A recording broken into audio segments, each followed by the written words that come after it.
precious blood of Jesus Christ. C'est parti pour notre programme d'aujourd'hui, Dimension prophétique. Amis téléspectateurs, bonsoir. L'homme, image et ressemblance de Dieu, c'est le thème choisi pour votre émission de ce soir. Créé à l'image de Dieu, l'homme reçut la souveraineté sur la terre, fut couronné d'honneur et de gloire, tout indépendant de Dieu, son Créateur. La pensée divine était et demeure que l'homme ait communion avec Dieu par l'obéissance. Le péché dont le principe est la désobéissance et la rébellion contre la volonté de Dieu étant apparu, l'homme se trouva séparé de Dieu et perdit sa souveraineté sur la terre. Le but divin, le but de Dieu donc, est que l'homme retrouve sa ressemblance avec Dieu, la communion avec lui et l'autorité qu'il reçut au commencement. Comment alors, à travers l'œuvre de la rédemption, ce but de Dieu, c'est-à-dire celui que l'homme retrouve sa ressemblance et son image, peut être donc atteint? Pour débattre du sujet, l'homme, image et ressemblance de Dieu, nous recevons sur le plateau des dimensions prophétiques le révérend pasteur Yves Kalombo. Révérend pasteur, bonsoir. Bonsoir. J'en profite pour saluer également Prince Ouachini. Rendez-vous une fois de plus respecté. Bonsoir Prince Ouachini. Bonsoir divin Patrick. Merci beaucoup d'être là. Pasteur Yves, oui. L'homme, image et ressemblance de Dieu. Je trouve ces termes dans le livre de Genèse. Vous allez nous préciser oui. Où ça se trouve exactement oui. pour les téléspectateurs. Je trouve cela dans Genèse où Dieu dit « Créons l'homme à notre image et selon notre ressemblance ». C'est ce passage qui a retenu notre attention.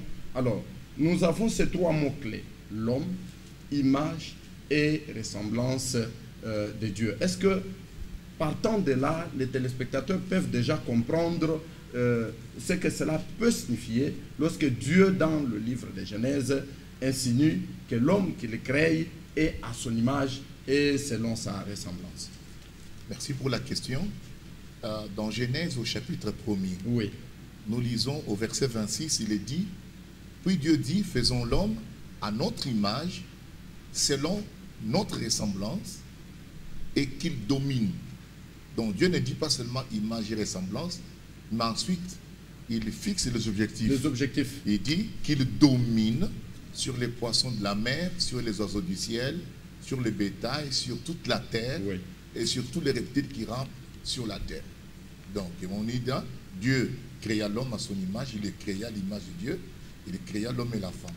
Donc là, nous voyons que Dieu, son but, c'est-à-dire que la raison même de créer l'homme, il dit, il faut qu'il soit à mon image, à ma ressemblance, oui. Et puis qu'il domine.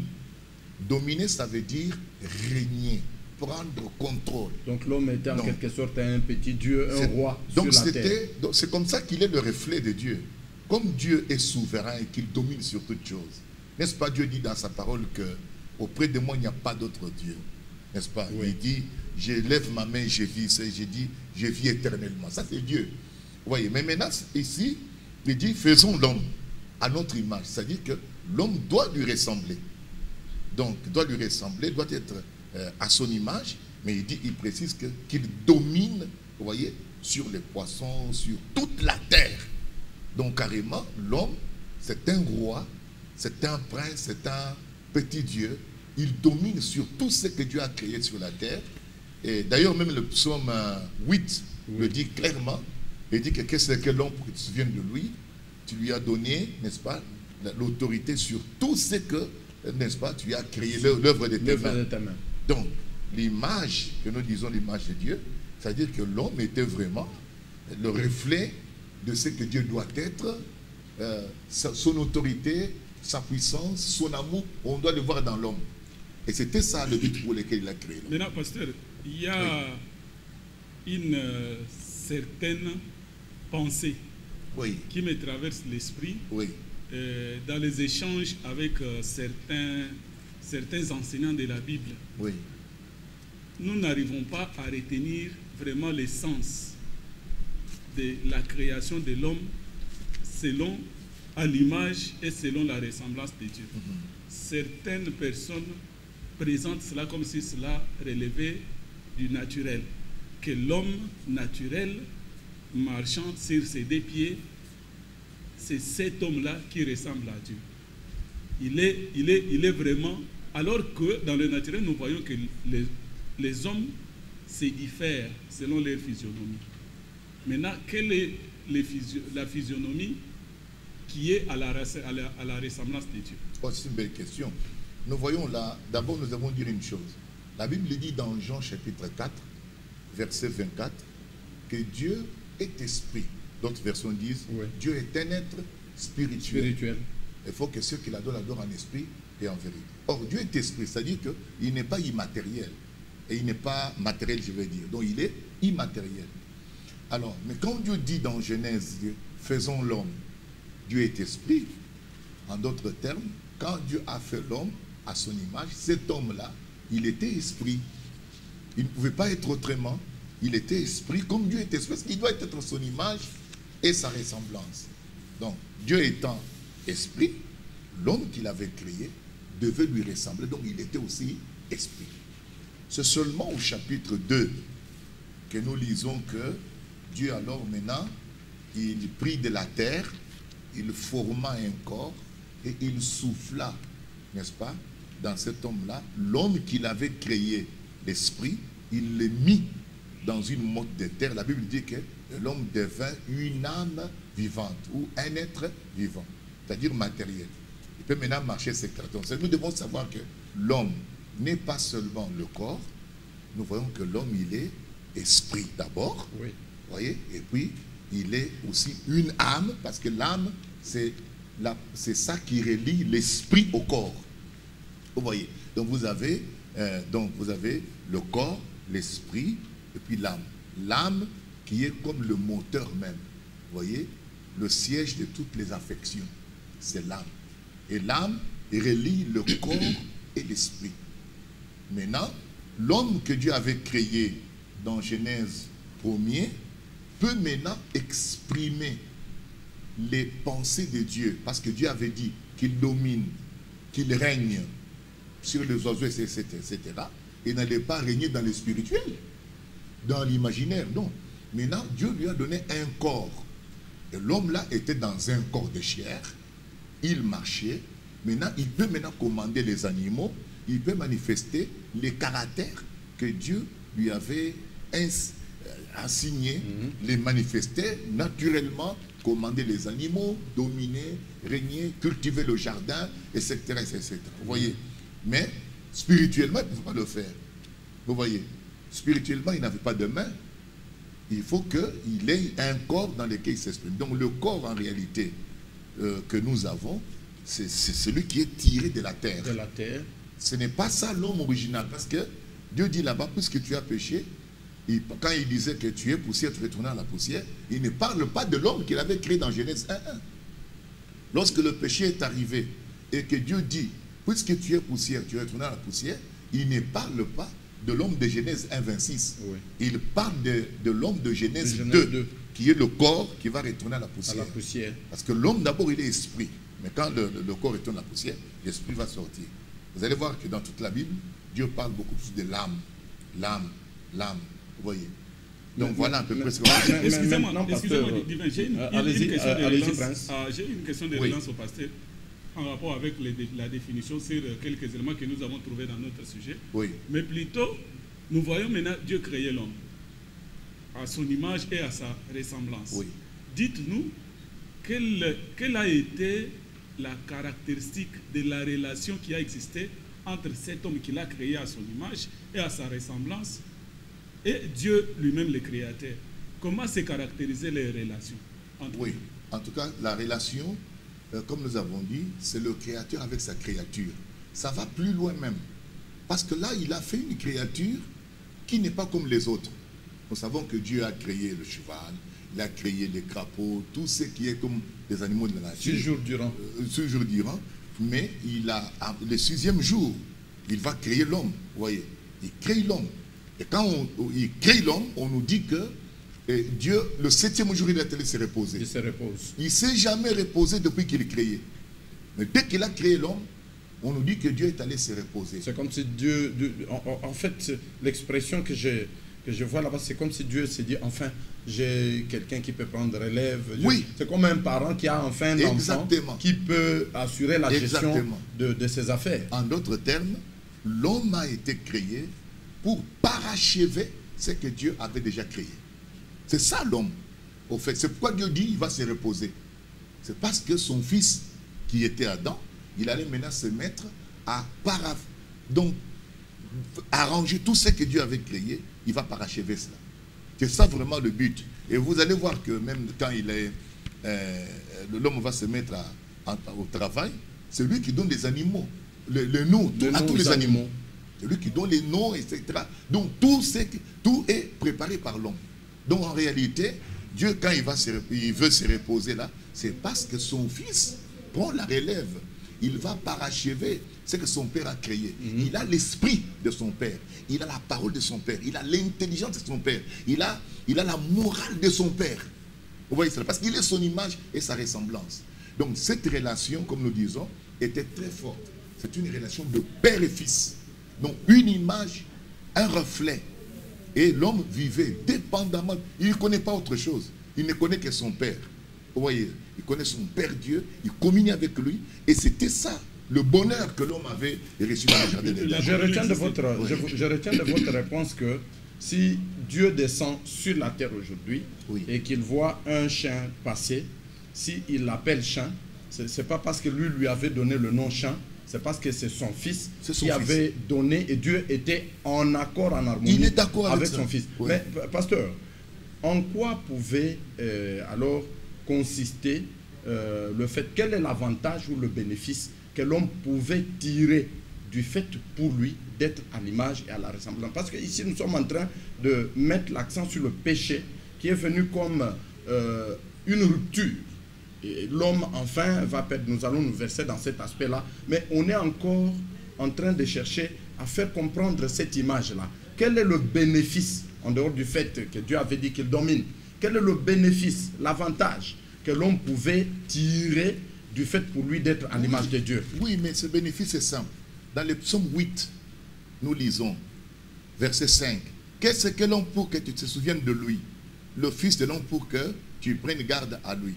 Maintenant, écoute, tu l'as fait de peu inférieur à Dieu. Vous voyez? Donc, il est Dieu, mais un peu inférieur à Dieu. Et puis, il dit que tu l'as fait de peu inférieur à Dieu, et tu l'as couronné de gloire et de magnificence. Il bénéficiait de quoi? Il bénéficiait de la gloire, de la magnificence. C'est ce que son père lui a donné.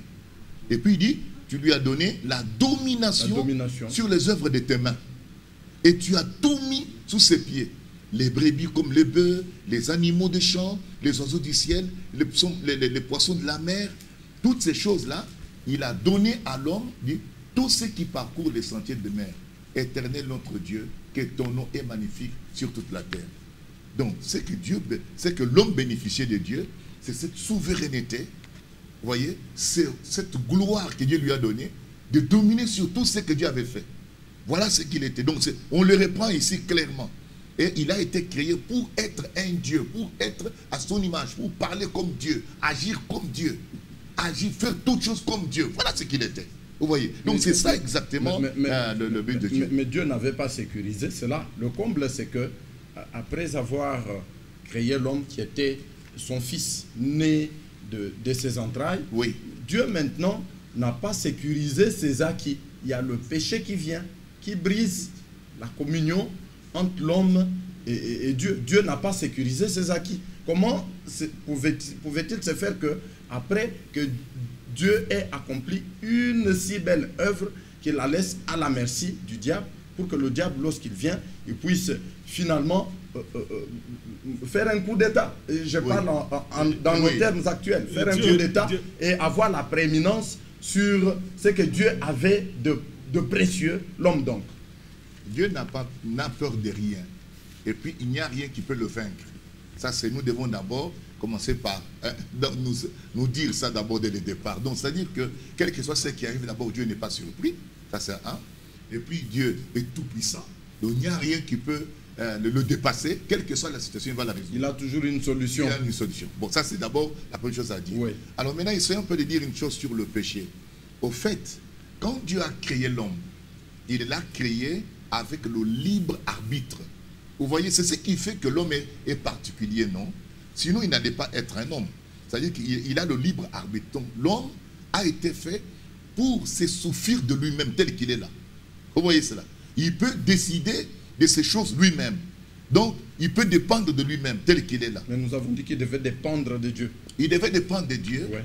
n'est-ce pas, par la communion, par cette sagesse, vous voyez, et c'est ce qui le faisait vivre aussi. Parce qu'au fait, Dieu l'a créé pourquoi? Parce que Dieu voulait avoir quelqu'un. Donc, que nous le voulons ou pas, Dieu s'est trouvé trop seul, il a voulu avoir un fils. Voilà qu'il a fait quelqu'un qui lui ressemble. Donc, il avait tellement envie d'avoir quelqu'un avec qui communier. Ça, c'est un fait. Oui. Bon, maintenant, nous allons nous rendre compte que il a fait avec le libre arbitre. C'est-à-dire que l'homme n'était pas un robot. Il peut dire oui à une chose et puis refuser. Il peut refuser, il peut dire oui. Vous voyez? Donc Dieu l'a fait avec le libre arbitre. Et ce qui fait de lui, il est un peu... l'homme est un peu spécial. Moralement, il a une personnalité. Et c'est ça qui fait de l'homme l'homme. Maintenant, n'oubliez pas que Satan, c'est l'ennemi de Dieu. Qu'est-ce que Satan va faire? Satan, au fait, il va faire pécher l'homme. Le péché, au fait, c'est quoi? Nous devons tous comprendre cela. Ici, il s'agit que Dieu dit que... Et puis, comme tu disais tout à l'heure, qu'est-ce qui a fait ça? Mais Dieu a dû conseiller son fils. Il a dit à son fils que le jour, tu ne mangeras pas de cet arbre d'ici, de la connaissance du bien et du mal. Le jour où tu vas manger, ça sera la mort. Vous voyez? Maintenant, nous devons chercher à comprendre ces choses. La mort, au fait, c'est quoi? Vous voyez? Nous ne devons pas aussi rester un peu ignorants. Parce que la Bible définit tout. C'est quoi, au fait, la mort? Répondez à la La question mort, vous-même. oui, la mort est une séparation d'avec nos bien-aimés. Mais ici, la mort dont il était parlé, c'était la séparation, n'est-ce pas, de Adam avec son père, qui est Dieu lui-même. Nous voyons, regardez, nous voyons tous que l'homme après, il est resté là. Cette séparation-là, d'abord nous devons tenir compte, il y a la séparation spirituelle, vous voyez, et puis il y a la séparation physique qui arrive, qui est la mort physique. La mort physique. Oui, mais la mort physique, c'est rien. C'est la mort spirituelle qui est terrible. Parce que là, la mort spirituelle, c'est très grave. Donc c'est une séparation totale avec Dieu. Maintenant, lorsque Satan intervient, il essaye d'amener l'homme à le convaincre qu'il peut dépendre de lui-même, pas agir seul, sans faire cas de Dieu. Parce que lui-même, le Satan, c'est ce qu'il avait fait. C'est ce qu'il a cherché à C'est faire qu'il avait fait là-bas là-bas dans le ciel et on l'avait chassé. Et effectivement, l'homme va prendre cette décision-là, de faire sa vie seul. La question des divins, moi j'ai trouvé son importance dans la conception de la plupart de certaines personnes qui estiment que cela ne pouvait pas être évident, que Dieu, après avoir créé l'homme, lui qui est omniscient, qu'il puisse exposer l'homme à la chute et puis après venir, que je viendrai sauver l'homme. Il ne voit pas vraiment cela avoir l'essence dans la Bible. Non, nous avons expliqué, non. Nous avons expliqué que le diable, nous avons déjà dit dès le départ, il n'y a rien qui dépasse Dieu. Il n'a peur de rien. Quelle que soit la situation, il arrive à les résoudre. Et ça, c'est un fait. Donc nous ne pouvons pas retourner, nous plaindre. Non, parce que Dieu a la solution. Nous n'avons pas à nous plaindre, non. C'est Dieu, ça c'est son plan. Maintenant, nous allons comprendre que c'est son plan. Pourquoi? Parce que Dieu, au fait aussi, il veut se révéler. Dieu est Père, Dieu est aussi médecin, Dieu est aussi guérisseur, etc. Mais il faut qu'il y ait des malades pour qu'ils puissent prouver son attribut de guérisseur. Il faut qu'il y ait des perdus pour qu'ils puissent prouver son attribut de sauveur. C'est tout ça, c'est son grand plan. Son grand plan. Ce que moi je retiens de ce que vous avez dit, c'est que vous avez dit que Dieu a une solution. Et donc, pour ceux qui nous ont pris en cours, amis téléspectateurs, c'est votre émission Dimension prophétique. Avec notre invité, nous parlons de l'homme, image et ressemblance de Dieu. Un sujet très important. Vos réactions, j'allais dire, sur le numéro affiché au bas de l'écran sont attendues. Et vous pouvez suivre l'intégralité de l'émission. Si vous ne l'avez pas suivi intégralement, sur YouTube, Dimension Prophétique, vous trouverez cela. Pasteur, vous dites Dieu avait une solution. Nous sommes partis de quelque part. L'image de Dieu et la ressemblance de Dieu, c'est comme ça que Dieu crée l'homme. Et puis, vous expliquez comment il est arrivé que cet homme se retrouve déconnecté, pratiquement. Vous dites même séparé. La mort, vous dites que c'est ce qui est terrible, cette mort spirituelle, la séparation entre l'homme et son Dieu. Et à la fin, vous dites quelque chose de très important. Dieu avait une solution. C'était quoi cette solution finalement pour que la communion, l'amour et tout ça revienne entre l'homme, le Fils et son Père qui était Dieu? Vous devez savoir que Satan a commencé la rébellion au ciel. Il est précipité sur la terre et il vient dans le jardin d'Éden. Son but, il attaque Dieu mais d'une façon indirecte. En attaquant l'homme, il attaque Dieu. Il attaque Dieu. C'est ça son but. Maintenant, il amène l'homme dans la rébellion lui aussi. Au fait, quand il demande à l'homme de décider de lui-même, de disposer de lui-même de tout ce qu'il doit faire, il sait ce qu'il fait. C'est un combat contre Dieu. Vous comprenez? Ça n'a rien à voir avec Adam. Dieu a des solutions. C'est-à-dire que, mais ici, vous devez comprendre que Dieu avait un but. Maintenant, ce qui va arriver, c'est quoi? C'est-à-dire qu'il amène l'homme à se séparer de son père spirituel, mais de là, Satan profite. Il prend la souveraineté sur la terre. Et l'homme devient esclave. Vous comprenez?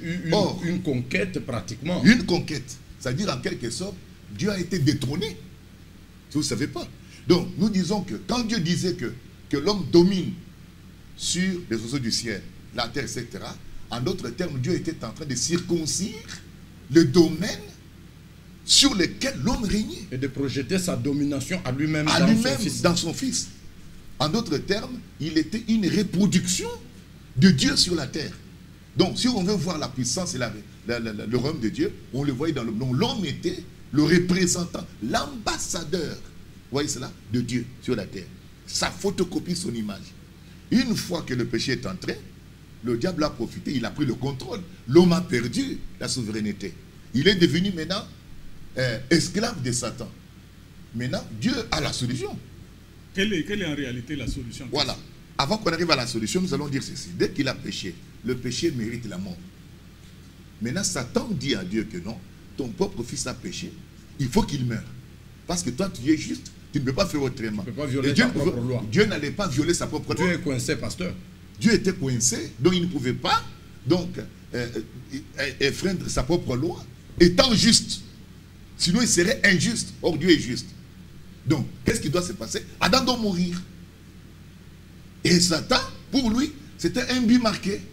Et il était très content.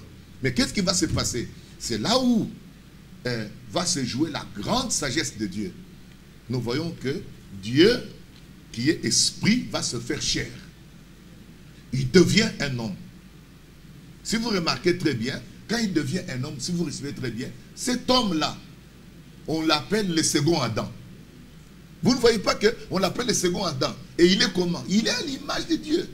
Paul dit qu'il est l'image du Dieu invisible. Lorsque Jésus-Christ était en train de dire que celui qui m'a vu a vu le Père, c'était quoi? C'est l'image. Celui qui m'a vu a vu le Père. Oui. Quand il disait ça, il dit que ce que fait mon Père, moi aussi je le fais. Regardez un peu ce que dit dans Jean chapitre 5 ici. Nous mettons à lire à partir du verset 17. On nous dit, mais Jésus leur répondit, mon Père agit jusqu'à présent, moi aussi j'agis. Verset 18, il dit, à cause de cela, les Juifs cherchaient encore plus à le faire mourir. Non seulement parce qu'il violait le sabbat, vous voyez cela? Écoute, mais parce qu'il appelait Dieu son propre Père, écoute ce que dit la Bible, se faisant lui-même égal à Dieu. Donc, quand Jésus disait Dieu était son Père, les Juifs, eux, comprenaient qu'il s'est fait égal à Dieu. Parce que Dieu ne peut donner naissance qu'à des dieux. Vous voyez cela? Alors maintenant, plus loin, il dit, 19, il dit, Jésus reprit donc la parole et leur dit, en vérité, je vous l'ai dit, le Fils ne peut rien faire de lui-même, il ne peut faire que ce qu'il va faire au Père. Tout ce que le Père fait, le Fils le fait pareillement. Ça, c'est la ressemblance. Donc, ce que le Père fait, lui aussi, il le fait. C'est un défi. Donc, qu'est-ce que le Père fait que moi, je ne fais pas? C'est ça la déclaration de Jésus. Donc, Jésus était réellement l'image et le reflet. C'est pourquoi il est appelé le second Adam. Maintenant, quand il vient, au fait, c'est pourquoi? C'est pour justement racheter l'homme. Comment va-t-il les racheter? Alors, il va accepter de mourir. C'est-à-dire que le jugement, la sentence qui devait tomber sur l'homme pour que l'homme meure, Jésus prend ça. Il meurt à la place de l'homme. Ouais. Comme il meurt à la place de l'homme, automatiquement, le jugement est expié. Est expié. C'est fini. On ne peut plus condamner l'homme pour ses problèmes. Mais pasteur, est-ce qu'il n'y a pas, je vais dire, décalage ou disproportionnalité entre le prix payé et le fait pour l'homme d'avoir transgressé la loi de Dieu? Parce que je trouve le taux du prix est tellement fort, juste pour faire que l'homme retourne à la ressemblance et à l'image de Dieu. Tout ce que Dieu choisit, c'est de venir mourir. Est-ce qu'il n'eût pas fallu recourir à une autre voie, à un autre moyen pour ramener l'homme à cette image-là? Non, vous devez comprendre, il y a deux étapes là-dedans, dans la rédemption. Vous devez comprendre que la rédemption signifie la délivrance par le paiement d'un prix. Ok? Ouais. Maintenant... Qui pouvait, un prix qui pouvait être un tout autre prix. Non, pas la mort. Non. La mort était comme ça. C'est-à-dire que selon la loi, l'homme devait mourir parce que c'était ça. Il a enfreint à la loi. Il a péché. Dans l'esprit, quand vous péchez, c'est la mort. C'était ça, la sentence. Maintenant, cette sanction-là, n'est-ce pas, que l'homme devait subir, Dieu aime son fils.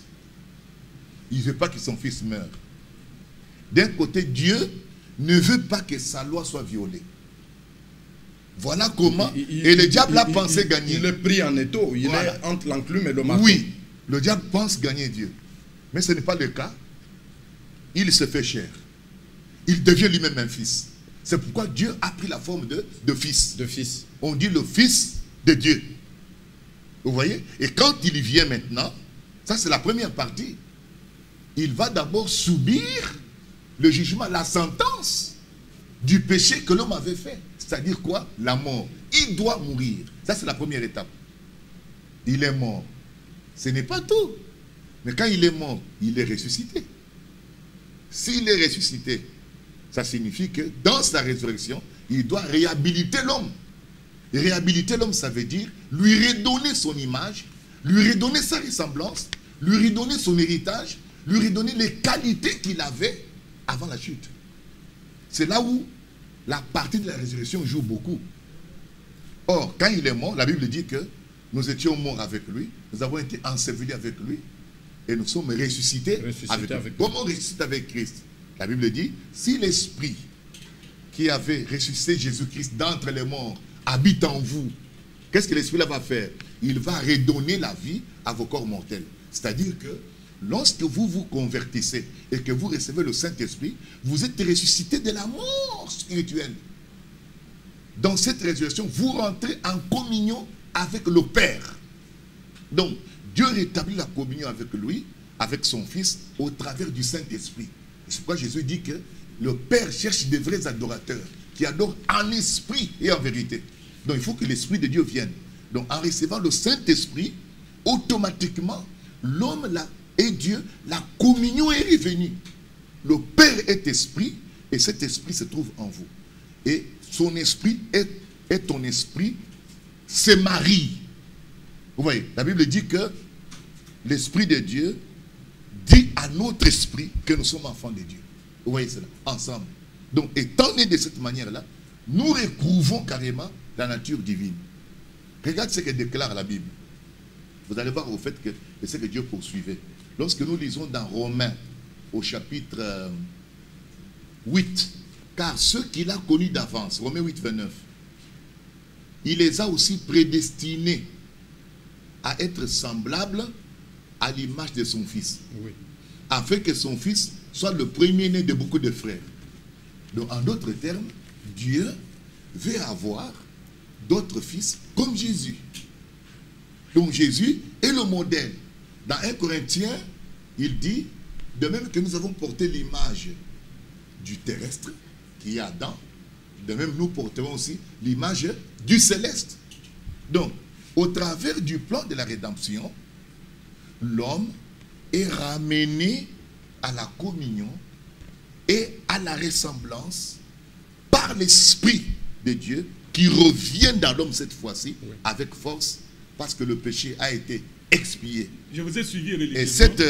Et cette réhabilitation s'est faite d'une manière progressive parce qu'on nous dit qu'il nous a été donné le gage.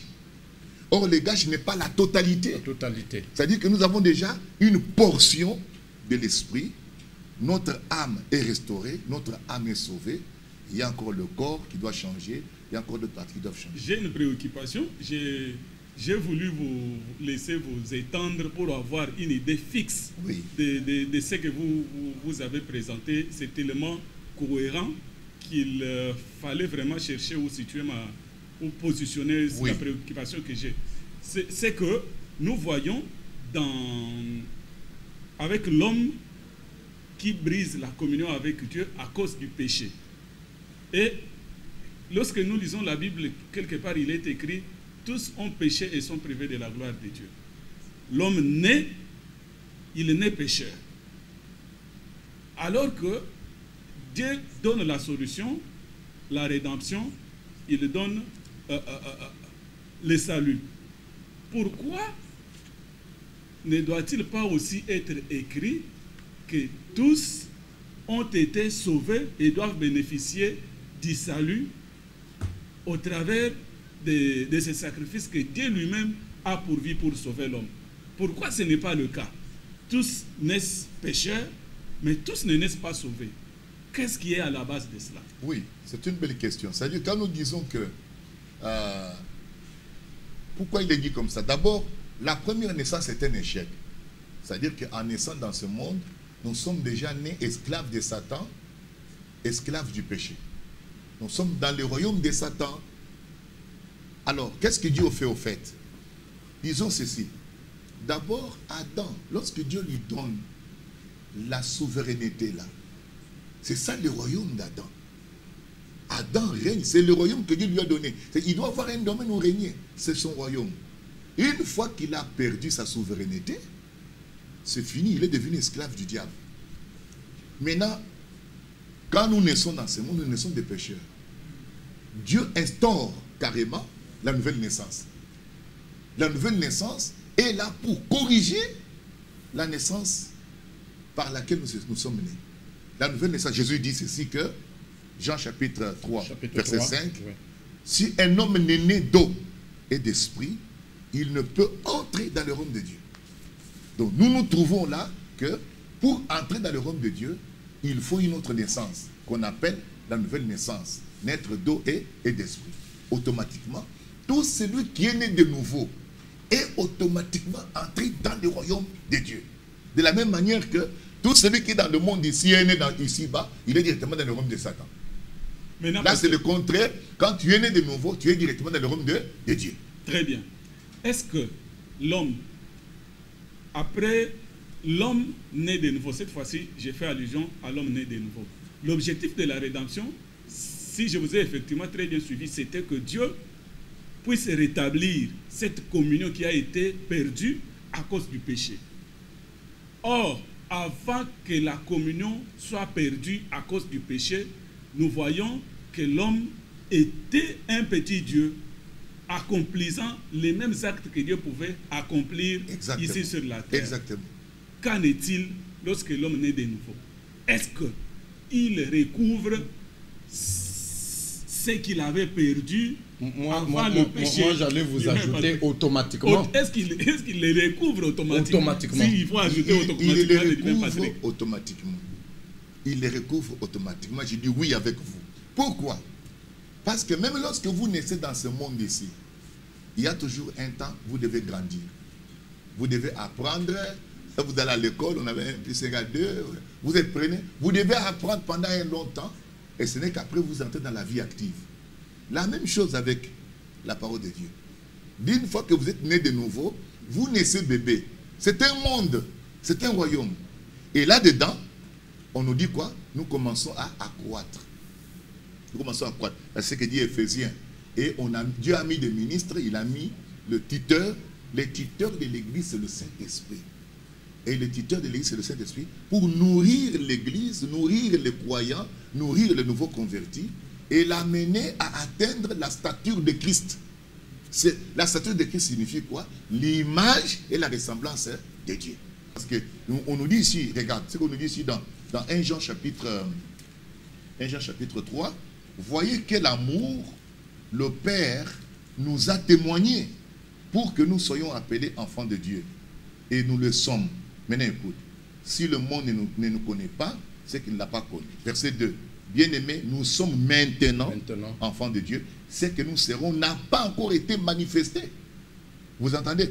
Mais nous savons que lorsqu'il paraîtra, nous serons semblables à lui parce que nous le verrons tel qu'il est. Vous voyez? Donc il y a c'est tout un processus, un développement vers une pleine maturité, une pleine manifestation de ce que nous devons être. Donc, ici je peux dire que le sujet que nous avons est capital. Parce que si vous n'avez pas cette vision, vous amenez les gens où? Dieu ne nous a pas créés pour être des kimbanguistes, des catholiques, des branhamistes. Non. Dieu nous a fait pour être à son image, à sa ressemblance. C'est ça la vision de la Bible. Pasteur, vous voyez, il y a un aspect qui relève aussi du naturel. Dieu a créé Adam. Il lui a investi de l'autorité divine. Mais dans le naturel, il lui a donné un domaine où il devrait régner. Oui. C'est le jardin d'Éden. Exact. Ça se reflète. Aujourd'hui aussi, les domaines où l'homme peut régner, c'est que l'homme a comme quartier général, c'est aussi, ça peut être son église. Non, non, pas d'église. Pourquoi vous allez exclure que ça soit, que quelqu'un se dise catholique? C'est les domaines que Dieu lui a donné pour régner et tout ça. Comment vous pouvez exclure que quelque chose? Là, c'est très important parce qu'on doit expliquer. N'oubliez pas que la terre doit être renouvelée. Oui. La terre, parce que la terre est déjà infectée de démons. On dit l'esprit, on dit la puissance, le prince de la puissance de l'air. Dans les eaux, les démons sont là, ils sont partout. La terre est déjà infectée. Dieu doit renouveler la terre. Et ça, nous sommes en train de voir déjà le millénium. Vous voyez, où il n'y aura plus de guerre, il n'y aura plus de machines de guerre, il n'y aura plus tout ce qui se passe ici aujourd'hui, il n'y en aura pas. Et c'est ce monde-là, n'est-ce pas, dans lequel nous allons régner avec Christ. Vous régnez avec la parole, avec Christ. Vous retrouvez tout le pouvoir que Adam avait là. Là, nous avons ça en plénitude. Mais pour le moment, potentiellement, Dieu donne des grâces. Vous pouvez, il donne ça dans le but de racheter les autres, de prêcher l'évangile, montrer la puissance de Dieu. Mais quand il envoie les disciples, qu'est-ce qu'il dit? Il dit, allez, guérissez les malades, ressuscitez les morts. Vous avez reçu gratuitement, donnez gratuitement. Il dit, même si on vous donne des breuvages mortels, ça ne vous fera point de mal. Donc, ce sont des puissances. Et quand il donne ça, et l'Église part en faisant ce travail, mais nous savons qu'il y aura un temps où il y aura, ce royaume sera établi sur toute la terre. Cela arrive. Et c'est ce que le chrétien attend. Nous n'allons pas seulement rester ici sur la terre de cette manière-ci. Le monde de Satan ici sera brûlé. Dieu doit renouveler la terre. C'est ce que dit Paul ici quelque part. Oui. Et nos corps seront transformés. On ne va plus vieillir, on ne va plus tomber malade, etc. Nous aurons des corps neufs. Oui. C'est comme si je vous ai interrompu. Vous allez souffrir parce que la réalisation nous fait signe que nous avons pratiquement consommé notre planning. Qu'est-ce que l'homme, image et ressemblance de Dieu? Qu'est-ce que les enfants de Dieu qui nous ont suivis pendant tout ce temps peuvent retenir de tout ce que nous avons dit? C'était une forêt dense. En peu de mots, qu'est-ce qu'ils peuvent retenir? La caméra est en face de vous. Bien aimé, le but poursuivi, c'est-à-dire nous devons revenir au but poursuivi par Dieu. Parce que là, il dit bien que ceux qu'il a connus d'avance, il les a aussi destinés à être semblables à l'image de son Fils. C'est ça l'objectif. L'évangile, quand on nous prêche l'évangile, c'est que nous voulons arriver au stade où notre communion avec le Père est restaurée. Nous retournons à son image et à sa ressemblance spirituellement. Parce que c'est par l'esprit que cela commence à se... Il y a un nouveau homme qui s'est bâti en nous. La Bible dit que revêtez-vous de l'homme nouveau, créé selon Dieu. Donc nous devons devenir des divinités. Nous sommes participants de la nature divine. C'est ça la vérité. Maintenant, si nous manquons cette vision-là, nous ne saurons pas pourquoi nous prions, nous ne saurons pas pourquoi nous allons à l'église. Donc, Dieu ne nous a pas créés pour être des catholiques, des protestants, des musulmans. Ce n'est pas ça. Dieu nous a créés pour être à son image, pour régner, agir comme lui, dominer, avoir sa gloire. C'est ça le but. Voilà pourquoi nous avons pris ce petit sujet pour essayer de vous édifier avec. Que le Seigneur vous bénisse richement. Que le Seigneur vous bénisse aussi, Pasteur Yves. Merci. Je crois que les enfants de Dieu ont été édifiés. Cette bénédiction va aussi à Prince Watini. Merci, Divin Patrick. Je paraphrase le Pasteur Yves. Dieu ne nous a pas créés pour être des catholiques, des musulmans et tout ce que vous savez. Mais Dieu nous a créés pour être ses enfants. Il a donné le pouvoir de devenir enfants de Dieu. C'est-à-dire exactement à son image et à sa ressemblance. Exact. Le rendez-vous est pris pour le prochain numéro. Que notre Dieu vous bénisse. Que Dieu Au revoir. vous bénisse. Merci.